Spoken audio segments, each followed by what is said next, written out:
Qala Al-Qasimu Al-Haririyu, berkata oleh Imam Al-Qasim Al-Hariri. Beliau berkata di mana nih? Fid Durratil Ghawas, dalam kitab Ghurratul Ghawas ya, karangan beliau. Beliau berkata, wa min auhamihimul fadhihati wa aglatihimul wadihati annahum yaquluna, dan sebagian narasi mereka orang-orang ya, al-fadihati yang kurang bagus, wa aglatihim al-wadihah, dan juga kekeliruan mereka yang jelas, annahum yaquluna, bahwasanya mereka tuh orang-orang banyak menyatakan, dia berkata begini nih, qaddama sairul haji, telah datang seluruh jamaah haji ya. Wastufiya sairul kharaj, dan terlunasi semua upeti nah, begitu ya, semua pembayaran. Payasta'miluna, nah mereka tuh orang-orang menyatakan, mengamalkan, mempergunakan sairun, mereka menggunakan lafaz sairun bimakna jami' dengan makna al-jami', makna seluruh. Jadi qaddama sairul haji, telah datang seluruh jamaah haji. Sair diartikan dengan seluruh. Kalau dalam ini kan sair diartikan sisa, bukan seluruh gitu kan. Nah, seperti itu. Wahua, dan adapun sair, lafaz sair fi kalamil arabi, di dalam pembicaraan orang Arab, di dalam ucapan Arab, bimakna al-baqi, itu bermakna al-baqi, bermakna sisa, bukan bermakna seluruh ya. Wa minhu kila lima yabqa fil ina. Wa minhu, dan sebagian daripada makna sair, makna sair itu bermakna baqi, kila dikatakan nih, lima yabqa fil ina, terhadap air yang tersisa di dalam wadah. Lima, terhadap sesuatu yaitu air, yabqa yang tersisa, fil ina di dalam wadah. Jadi dalil atau sesuatu yang menyatakan bahwa sair itu bermakna sisa, sairun bermakna sisa, bukan bermakna seluruhan, adalah tatkala orang Arab menyatakan lima yabqa fil ina, sesuatu yang tersisa di dalam wadah, air yang tersisa di dalam wadah. Orang Arab menyatakan su'run, yaitu su'run, sisa. Kita minum dalam wadah gelas. Nah, sisa yang terdapat di dalam wadah gelas itu disebut su'run, sisa. Gitu ya. Seperti itu. Nah, wadalilu ala syihhati zalik, dan juga dalil atau bukti ala syihhati zalik, terhadap keabsahan yang demikian itu, yang demikian bahwa maksudnya adalah yang demikian itu bahwa sairun bermakna sisa, bukan sairun bermakna keseluruhan. Annahu, bahwasanya Rasulullah Shallallahu Alaihi Wasallam qala, berkata, bersabda, li ghilani, terhadap ghilan, hina aslama, tatkala ghilan masuk Islam. Nah, wa indahu asharu niswatin, dan ghilan indahu mempunyai, wa indahu, dan dia ghilan mempunyai asharatu niswatin 10 istri. Banyak banget ya, orang hebat ya, istrinya 10. Nah, ketika dia punya istri 10, masuk Islam. Ghilan, kamu masuk Islam ya, berapa istrimu? 10. Waduh, banyak banget. Dalam Islam nggak boleh. Ini zaman Nabi udah nggak boleh. Kalaupun ada zaman sekarang orang yang istrinya lebih dari 4, maka itu ya keterlaluan, melampaui batas, haram, nggak boleh. Gitu ya. Satu aja susah bagaimana? satu aja nggak ada habis-habisnya. 10 kan gitu. Ya. Jadi istilahnya satu boleh, dua boleh, tiga boleh, empat boleh, asal adil. Fa'in khiftum alla ta'dilu fawahidah. Apabila engkau merasa ragu untuk tidak mampu menjalankan 4 istri, mengawinkan 4 perempuan, fawahidah, atau aja. Atau juga luar biasa lah, gitu. Habis ya. Gitu ya, seperti itu. Kalau mau diturutin terus ya nggak ada habis-habisnya. 10 juga kurang, 12 kurang, 13 kurang, terus kurang. Masalah kenapa? Karena dunia berputar, orang banyak lahir. Nah, lihat sebelah sono, oh cakep banget. Lihat sebelah situ, cakep lagi. Lihat sebelah lagi, ada lagi. Terus begitu. Dunia nggak ada habisnya. Ikutin terus. Ngurusin, iya guru juga susah gitu. Ya, jadi ada seorang yang namanya Ghilan, dia masuk Islam, masih mempunyai istri 10. Orang kaya dia nih, ya kan? Lalu apa kata Nabi? Kata Nabi, ikhtar arba'an. Pilih 4 min hunna dari yang 10 itu. Pilih 4 aja. Masna wa sulasa wa ruba'. 2, 3 atau 4. 4 aja pilih. Dari yang 10 itu kau pilih 10. Wa fariq, dan ceraikan. Wa fariq sairahunna, sisa dari yang 4 tadi. Jadi pilih 4, hilangkan 6. Pisahkan 6, ceraikan 6. Putuskan yang 6. Begitu. Nah, aiman baqiya ba'dal arba'i, yaitu sisa orang yang setelah 4. Jadi man orang, baqiya yang tersisa. Yang tersisa ba'dal arba' setelah 4 orang ini, yaitu orang kelima, ke-6, ke-7, ke-8, ke-9 dan ke-10. Pisahkan itu. Allati takhtaruhunna, yang telah engkau memilihnya. 4 orang kau pilih, 6 orang kau ceraikan. Begitu, ya baru kau masuk Islam. Nah sekarang kalau apabila ada orang masuk Islam, ada orang sudah Islam, tapi bininya lebih dari 4. Bagaimana mungkin orang yang baru masuk Islam saja, yang mau masuk Islam saja, sudah disuruh potong, sudah disuruh ceraikan istri yang lebih dari 4. Kan begitu. Ini udah orang itu mengaku Islam, istrinya lebih dari 4. Lah kan gimana ceritanya? Kan begitu. Udah melanggar aturan dan melampaui batas. Kalau kita melihat dari jalur hukum, ya enggak. Nah, oleh karena itu taatlah kepada hukum, kan begitu. Banyak tuh orang-orang yang istrinya lebih dari 4. Ya, seperti itu. Nah, oleh karena itu sair di situ adalah sisa, bukan semuanya. Artinya sisa, bukan artinya seluruh. Andai kata sair di situ artinya seluruh, maka lucu, nggak bisa.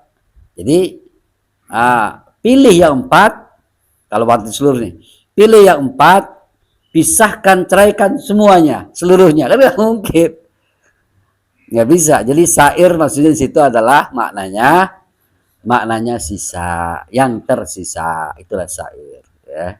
Makanya dikatakan wal mutawassitatu sairun. Adapun najis mutawassithah itu adalah bagian daripada sisa dari najis mughalazah dan mukhaffafah, bukan semua, artinya bukan, ya.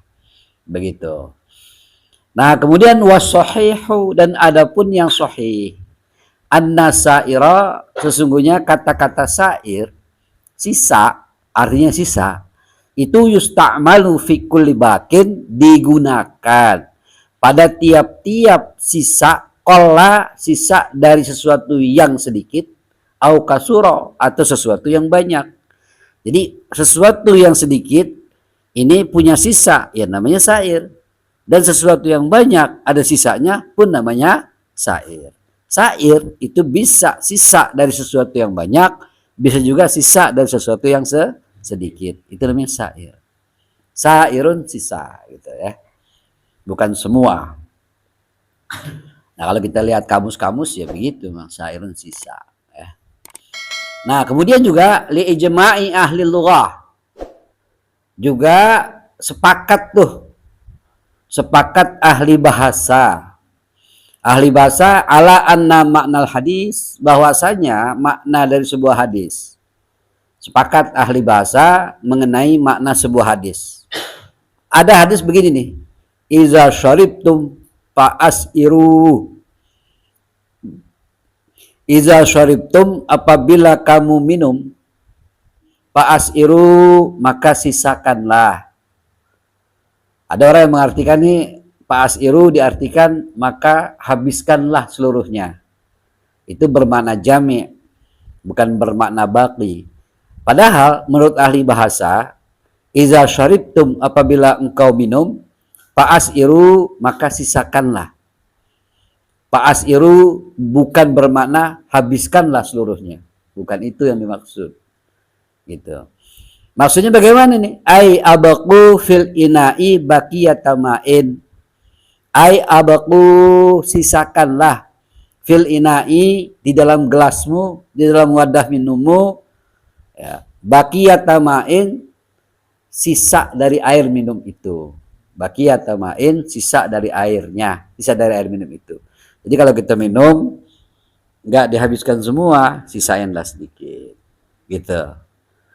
Nah, makanya jangan, kalau banyak orang yang iza syaribtum fa'as'iru, ada hadis iza syaribtum fa'as'iru, apabila kau minum air maka seluruhnya habiskan. Bukan. Nah, habisin sunnah, bukan itu. Maksudnya lah, apabila kau minum air dalam gelas, pada gelasmu, sisakanlah, jangan terlalu dihabiskan. Sisain. Nah, makanya tuh kadang-kadang kita kan sering di masyarakat habisin, sayang gitu ya, bazir, itu berkahnya di bawah, di tetesan terakhir gitu ya, habisin ya. Tapi menurut ahli bahasa, hadis ini bukan menghabiskan, karena kata-kata sa'ir itu bukan jami', sa'ir bukan seluruh, sa'ir bukan semua, tapi sa'ir bermakna sisa. La, bukanlah, annal murada, bahwasanya yang dimaksud bihi dengan hadis ini, ayyusrobal aqlu wa yubqal aksar. Bukanlah dimaksud dalam hadis ini adalah ayyusrobal aqlu, meminum sedikit, wa yubqal aksar, dan mensisakan banyak. Sisain, minum dikit aja, sisain banyak sisain. Sisain yang banyak. Minumnya sedikit aja, nah ntar disisain dah yang banyak, bukan itu gitu. Nah, wa innama, hanya saja, nudiba, disunahkan, lita'dibi bizalika, sebagai adab, takdib sebagai adab, bizalika, dengan yang demikian itu. Maksudnya sisakan sedikit, jangan terlalu dihabiskan, itu disunahkan lita'dib, untuk adab akhlak. Kenapa nih? Li'annal iksara minal mat'ami wal masrobi munba'atun. Karena sesungguhnya iksar, banyak minal mat'ami, banyak daripada makan, wal masrob, dan banyak minum, itu munba'atun. Munba'atun itu apa maknanya? Ai dalatun alan nahami, menunjukkan atas rakus, menunjukkan kerakusan, lapar atau lakus, lahap atau rakus. Oh, habis banget, selesai, lahap banget ya, rakus banget ya, begitu. Nah, itu menunjukkan begitu. Nah, dalam konteks ini, dalam peristiwa ini, wa mula'amatu indal arabi, dan ini model begini itu sangat mula'amah, tercela, indal arabi, menurut orang-orang Arab. Jadi pada saat itu memang kalau terlalu habis banget, menurut adat istiadat sana orang Arab itu nggak bagus, karena menunjukkan orang itu lahap, orang itu rakus. Allah, haus banget kayak habis maraton gitu kan, lapar banget kayak habis macul gitu. Nah, sisain gitu kan. Tapi kalau orang Indonesia biasanya di Jawa, Kalau nggak habis banget, nggak sopan justru gitu kan. Gitu ya. Adat berbeda-beda. Gitu ya. Nah, kalau adat kita kadang-kadang habisin sayang-sayang, habisin siapa yang buat gitu kan. Habisin jadi yang seneng yang bikinin gitu ya. Gitu dah. Tapi kalau dalam hadis ini dikatakan jangan terlalu dihabisin, ada sisa sedikit lah gitu kan. Nah gitu. Pokoknya nanti kita lihat bagaimana baiknya. Yang pasti adab pada saat itu sampai Rasulullah menyatakan Pak Asiru, Aiza Syaribtum Pak Asiru, kalau kau minum ya sisakan sedikit. Begitu ya. Kalau makan ya habiskan, umpamanya rapi gitu. Kalau minum sisain dikit gitu. Nah, itulah adab aja, adab. Hadis ini menunjukkan adab. Tapi kalau seandainya dalam suatu daerah, kita ngikutin. Kalau dalam suatu daerah umpamanya adabnya itu adalah menghabiskan seluruhnya, ya kita pakai adab itu. Kan hadis ini dalilnya dasarnya lah adab. Ketika itu adabnya, ketika di tanah Arab adabnya nggak bagus. Kalau kita minum tanpa sisa, nggak bagus. Adab. Nah kalau umpamanya nanti adabnya di daerah kita di Jawa atau di Sumatera, adabnya harus habis. Jadi kita pakai. Karena yang kita ambil dalilnya adalah adab. Ya. Jadi konsekuensi hukum hadis di situ bukan habis dan tidaknya. Tapi konsekuensi hukum adalah adabnya. Peristiwa adab. Jadi modelnya adabnya gitu. Kalau adabnya di situ habis, ya habis kan. Kalau adabnya di situ sisakan, ya sisa. Kan begitu. Jadi konteks hadis tertuju pada adab, bukan kepada peristiwa. Paham ya? Nah, jelas ya, gitu ya. Nah, kemudian wan nahamu, adapun naham bi fathataini dengan dibaca fathah keduanya, nun fathana ha fathama naham. Itu ifratus syahwati fit ta'am. Ifratus syahwat. Melampaui nafsu, artinya rakus fit ta'ami di dalam makan. Ifratus syahwati fit ta'am, kebangetan, kebegatan nafsu pada makanan. Rakus makannya, rakus di dalam makan gitu kan. Namanya naham dalam bahasa Arab, namanya naham. Naham itu apa? Ya batas, melampaui batas nafsu makannya alias rakus gitu.